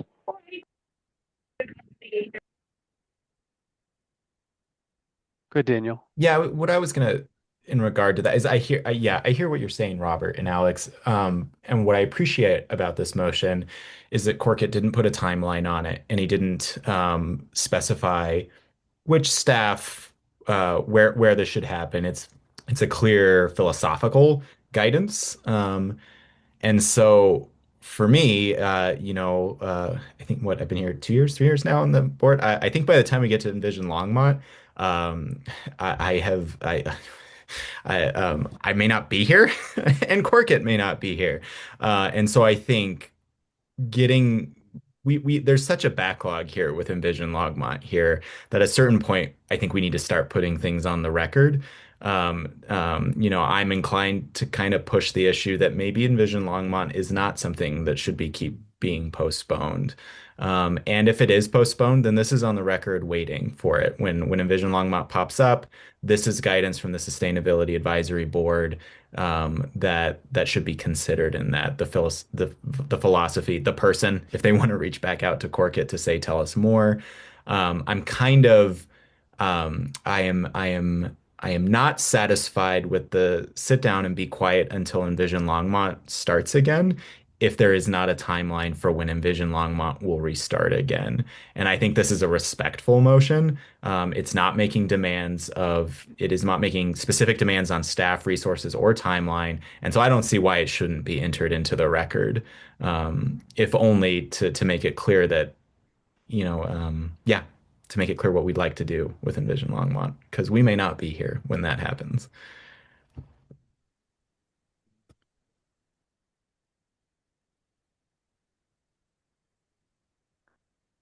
Any other commentary, thoughts, or anything?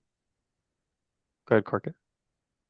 Yeah, I mean, the question I ask myself is, why are we here? What are we doing? I mean, we try to prioritize what we see important and share that with council. And it can be a guide for Envision Longmont or not. Maybe Envision Longmont is going to wait for a long time. But in my opinion, personal opinion, and I consider myself a land use expert, these are priorities. And if we're going to be serious about sustainability, we need to address these. That's my opinion.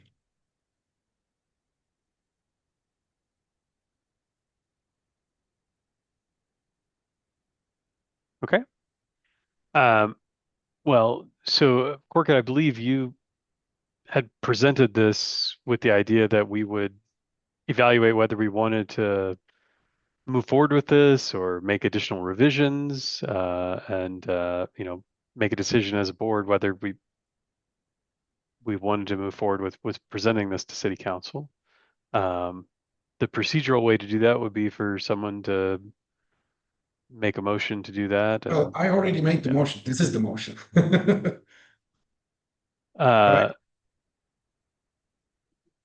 Sorry, your So if the that is motion. your motion, we'll just need you to read it into the record, Corkett, for the record. And we can include it as an attachment, but you'll need to read it in, please. Sure. Since a social cohesion and social support system are an important part of the resilience, as also recognized by cities' sustainability framework. B, professional and commercial interactions between neighbors increase socialization and support between neighbors, as it did in the history, for example, 20s and 30s in our diverse neighborhoods. C, having not only essential services, but also other services that make life easier in close proximity is an important factor for increasing the sustainability and strength of our communities and local economies, as research confirms, especially at times where certain supply routes are blocked because of crises and disasters, the frequencies of which are increasing recently. D, we have already experienced during the pandemic that having businesses function in residences did not induce serious confrontations among the neighbors, but actually made life a bit easier. And in order to A, diversify neighborhood service businesses and production in the vicinity, B, enhance financial resilience of the average household, and C, create productive ownership opportunities. Currently, the average residential lot is non-productive investment. It takes away the investability of an average household and produces no income, which is unique in history. An average property always produced income throughout the history. We, the members of the Longmont Sustainability Advisory Board, recommend the City Council to direct staff to work on, one, drafting neighborhood mixed-use zone districts to encourage more complete and self-reliant neighborhoods. Two, revisiting the definition of secondary uses in order to permit essential service businesses within neighborhoods. And three, finding ways to permit limited industrial, retail, and farming within all zone districts.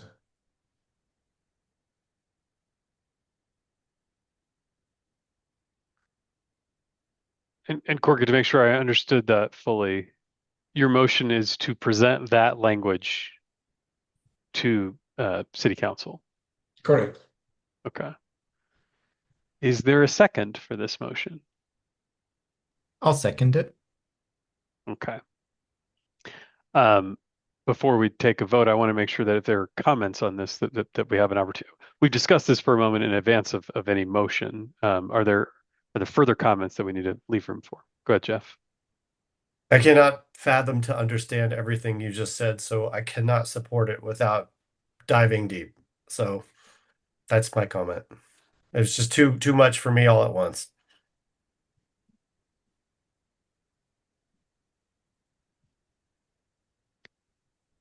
Any other last minute comments here? I think we had the door open. Okay.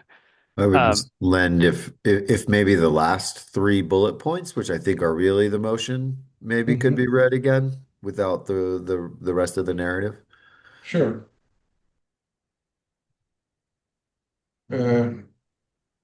We, the members of Long-Term Sustainability Advisory Board, recommend the City Council to direct staff to work on, one, drafting neighborly mixed-use zone districts to encourage more complete and self-reliant neighborhoods.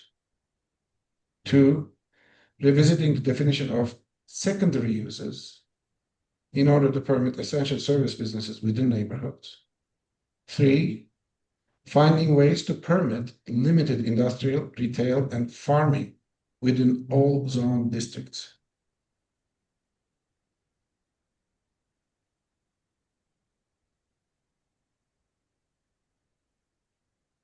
All right. I'm not seeing any other hands raised, so I think it's time to take a vote. All those in favor of this motion? Okay. And that's 4 in favor. All those opposed? Okay. Motion carries. So I guess before we move on to the next topic, we should probably maybe ask for some guidance on how practically to go bring this to City Council. Is this just something we submit? Is there a presentation? I guess Lisa, Heather, Alex, can we get some guidance on what that needs to be? Yeah, sure. There's a couple of different ways that we can do that, and I might look to Alex as the council liaison or council member Cockalfer to weigh in on what he thinks is most appropriate. We can send it as a memo to city council. I would work with you all as the board to be the senders of that. We can work, with Heather and through our process that goes into, city council packets. Or we can have Councilmember Cockhofer potentially, bring it forward to city council and have them vote on whether or not they want to bring it forward as an agenda item for future discussion. Yeah, yeah, and I think what we should do, and sorry, I'm getting ready to board, but I think what we should do is write a memo. I can also bring it up on Tuesday during my council comments during the city council meeting. But I think a memo would be a good first place to start. Lisa, if you're cool with drafting a quick memo to present, and then I can also bring it up, and then we can go from there. Sounds good. Okay. The next item that we had from the board was the open space agricultural program recommendation draft that Alec put together. Alec, do you want to, just like we did on the other item here, if you want to give any introductory commentary, we'll let you start, and then if the questions, comments from the group. Yeah, it's just a nice opportunity to dig in and look at, creating strong conceptual framework for the open space usage for our land usage. Um, Sort of an opportunity to define more, to really truly begin defining what sustainability is for Longmont is what I see. There's a lot of a lot of loose language that could just ultimately be put to work.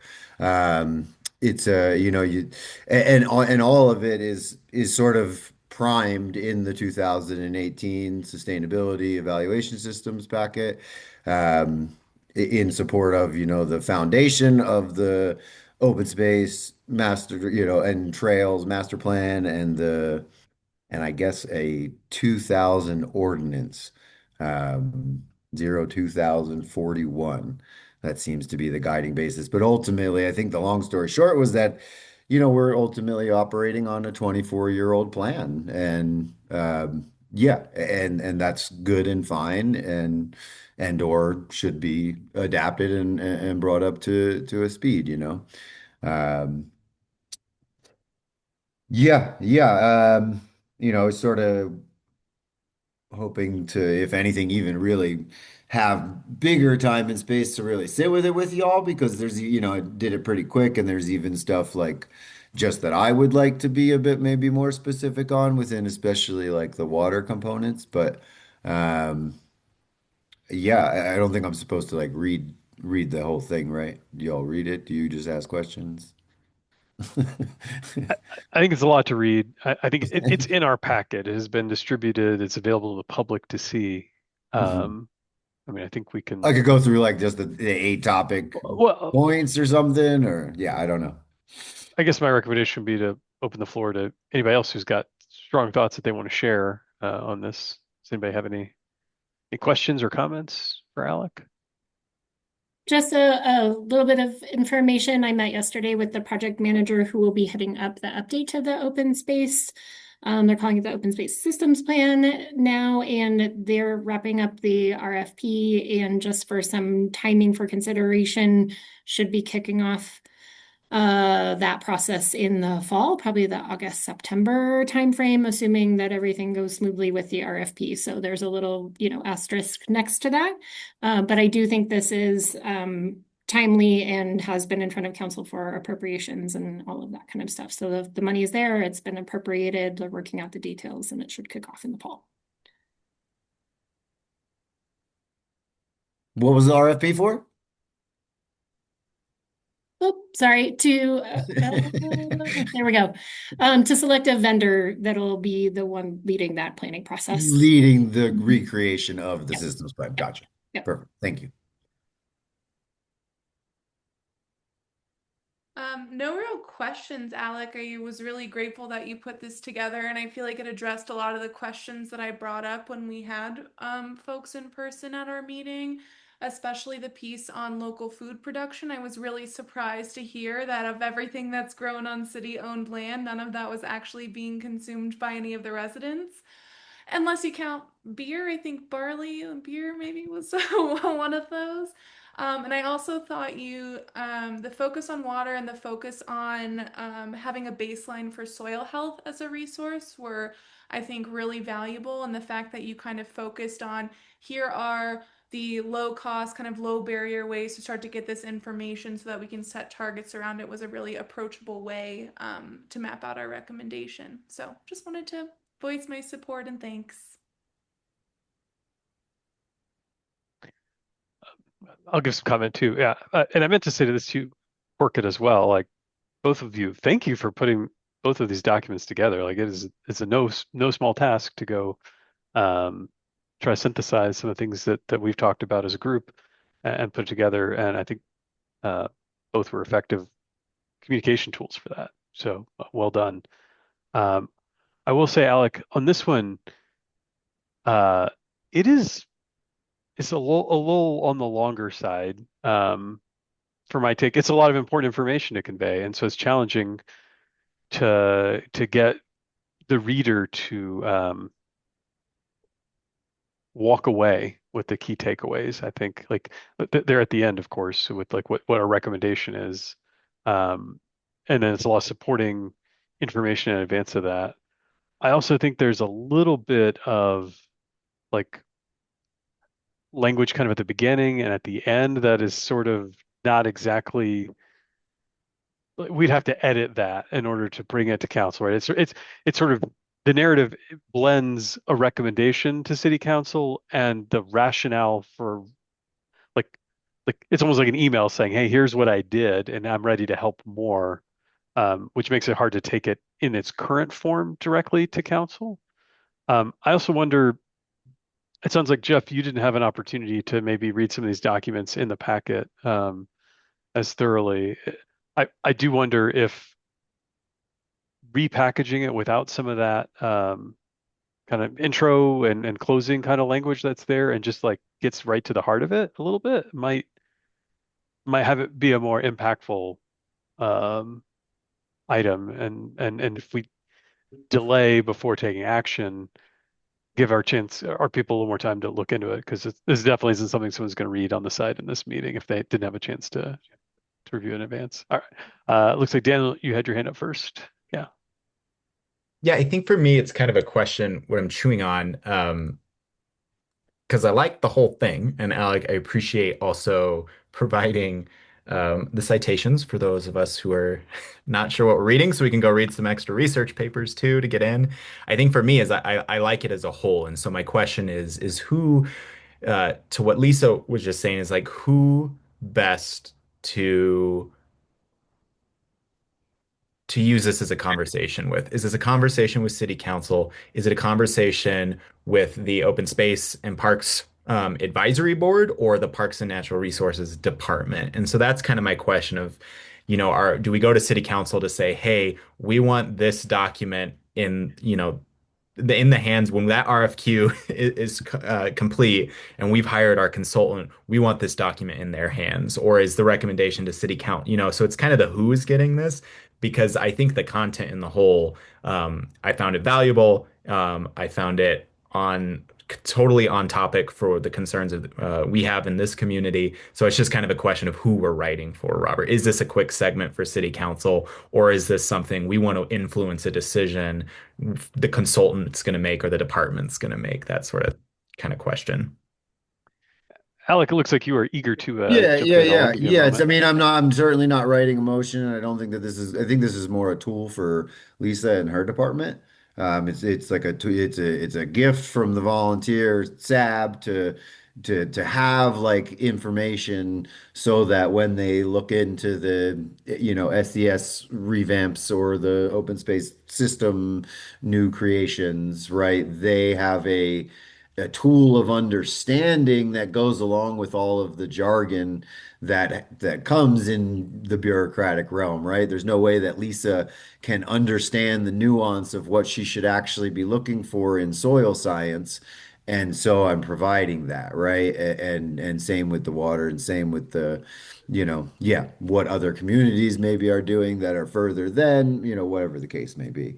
So from my understanding, yeah, it's yeah, just offer it's an attempt to offer deliverable and measurable sustainable outcomes to Lisa to put in front, for staff to put in front of city council, ideally, so action will be taken so that instead of when they do hire this company in August, city staff's just hiring somebody without any like understanding of where they want to go, and then they just get taken wherever they get taken, and then they come in front of an advisory board, and we say, "Why did you go that way?"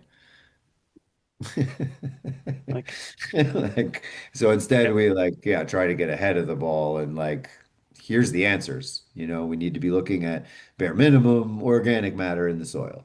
And if it's not growing from one year to the next, then it's declining and therefore we're not doing our job. And it's easy and it's measurable and it's effective enough that it can potentially create change in a system where maybe we feel locked into to ways of old, or underdeveloped in our drought draft, right?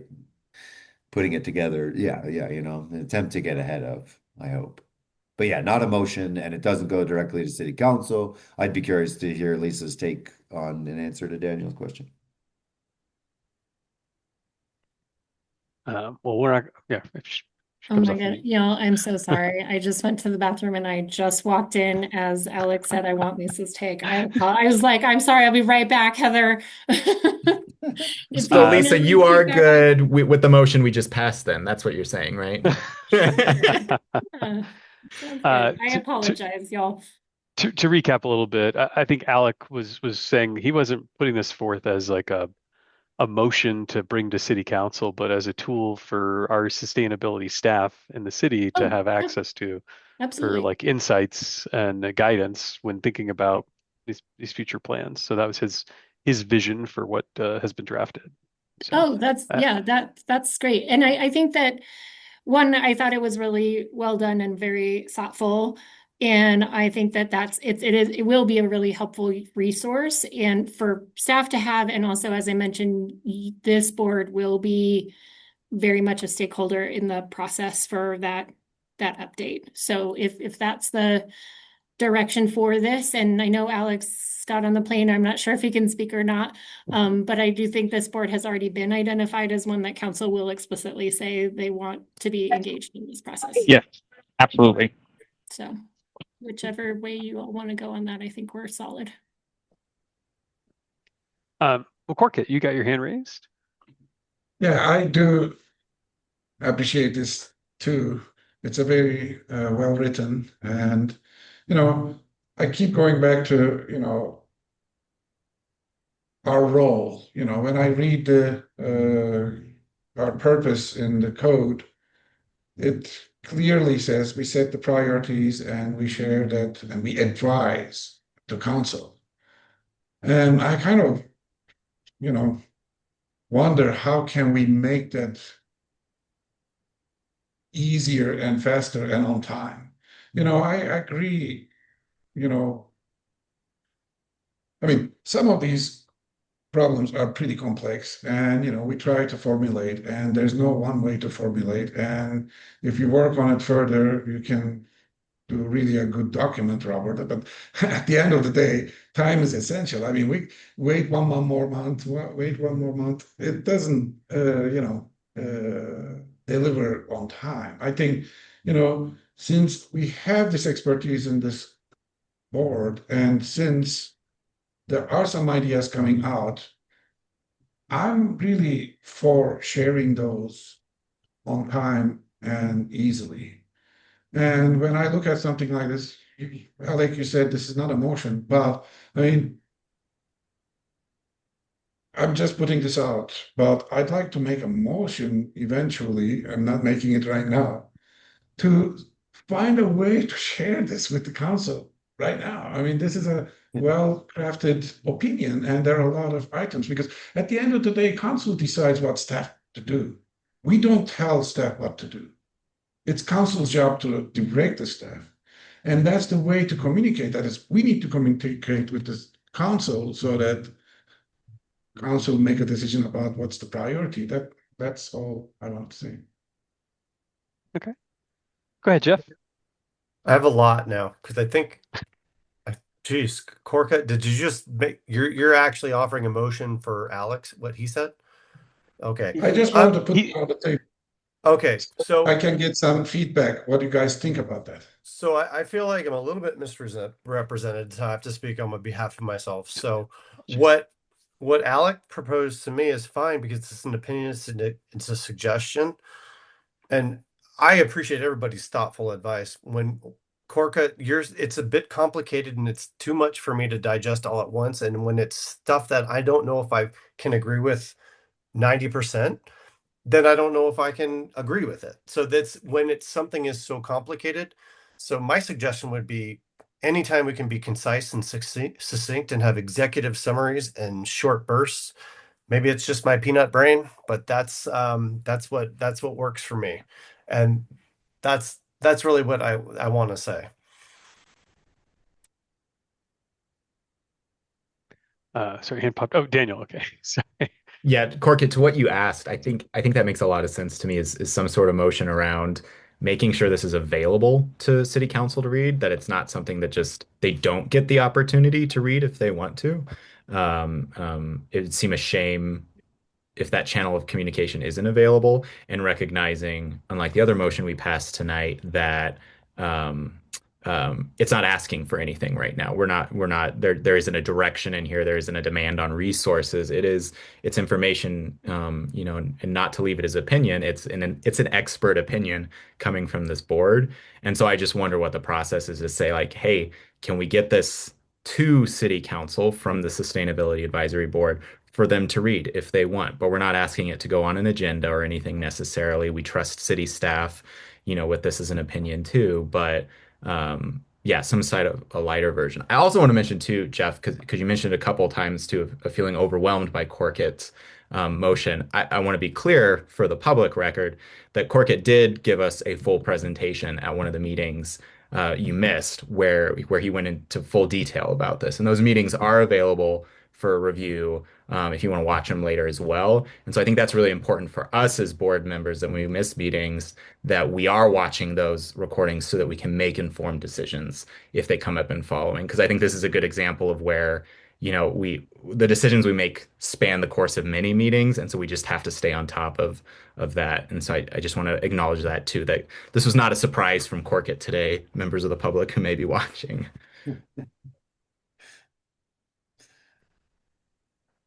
Go ahead, Alec.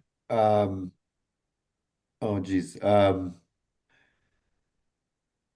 I guess I appreciate that, Daniel, and like it is viewable, right? It's posted into the packet. It's right. It's live in this meeting, so it is technically, in some ways, not that we'll know that every council member read through the whole packet and therefore saw this document at the end of the packet, but whatever. Regardless, appreciate the sentiment. And then to Robert's sentiment earlier, yeah, like so, this can certainly be whittled down, right? There literally are 8 bullet points that it could just be, and they could be real direct statements versus sort of conversational. But again, I think the biggest point is here and now, if anything, right, would be to get SAB on board, right? Like this is our opportunity within my specialization to like go a little deeper and look a little further into these components instead of just getting the bullet point. But like this is our opportunity for those, we give 1 to 2 hours a week in person and 1 to 2 or a month and 1 to 2 out. And this is that opportunity to, to read it and to actually study it. And yeah, again, it's written like a paper because that's like sort of the purpose of it is as an educational tool, whether it be for staff or for board or for council or for constituents. Yeah. Go ahead, Corkit. So I'll make a motion then. And the motion is, you're right, Alec, this is already public record. And maybe in the next council meeting, Lisa, you may mention that this was a discussion in our board, and then that the document is ready, available, and that we recommend the council to look at it. I'm open to any revisions for this motion.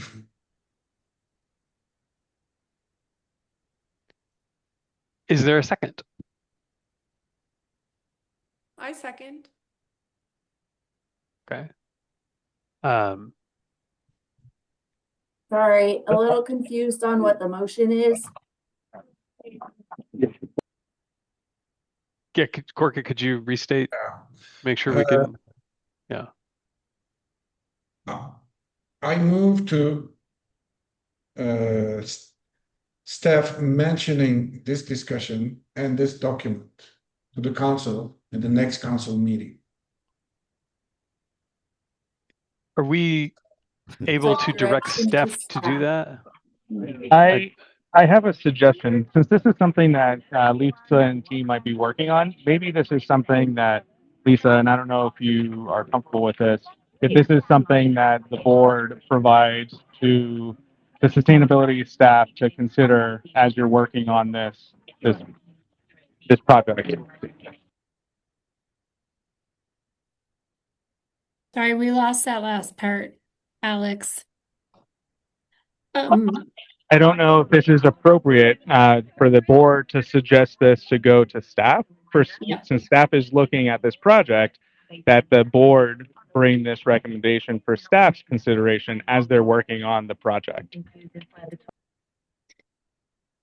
Which I think project? that was Alex, maybe original kind of concept. If you all felt strongly to send that to council, I would say that it would be similar, a memo, and this would be something that Alex, Councilmember Kochalfer, could bring to council to say the SAB discussed this. Here's some supporting documentation, and I think they've already. And Councilmember Kochalfer, correct me if I'm wrong, whether or not council has already given the direction for SAB to be one of the stakeholders in the open space plan, or if that's kind of yet to come. That's what he said. Okay, yeah, so that's the pathway that would go to alleviate that kind of directing staff, or it would be that this is submitted to staff to use as a resource when the open space plan kicks off. And the other thing I could add is Lisa, in theory, reviewed this before it came here. So I don't know what that means as to what the document is, right? It wasn't just me blindly, me creating and submitting. I made it X amount of days before you all saw it, went to Lisa, she went through it, reviewed, commented, ABC, right? And then, so I don't know what that means about the document, Well, Because the let me motion was for me and Lisa to like go create something, right? So we have an active motion on the table. I think I'm going to jump in with a point of order. I think the motion is out of order. It is not within our purview to go direct staff to do something like that. So we're going to take that motion off the table and not consider it. That doesn't mean we can't make a different motion, but I think that as drafted, it was out of order. So. I agree. Corkit, I think you had your hand up. Yeah, first. I was thinking to revise, but if after order, I mean, I wonder if somebody else wants to do any motion. So I'm gonna. Yeah, I think maybe it's Daniel, maybe it's as simple as I think we can take it as rote that Lisa is aware of this document and can integrate it into staff work. And so I think it's this question of city council that Corkit raised. And so if I can offer a revised motion that I would move to send a memo to city council with a brief summary of this document and access to the full document so that they can read it if they'd like. I second. Thank you. Sorry, I forgot to ask for that. Okay, we can discuss this motion. Any Any strong opinions about that?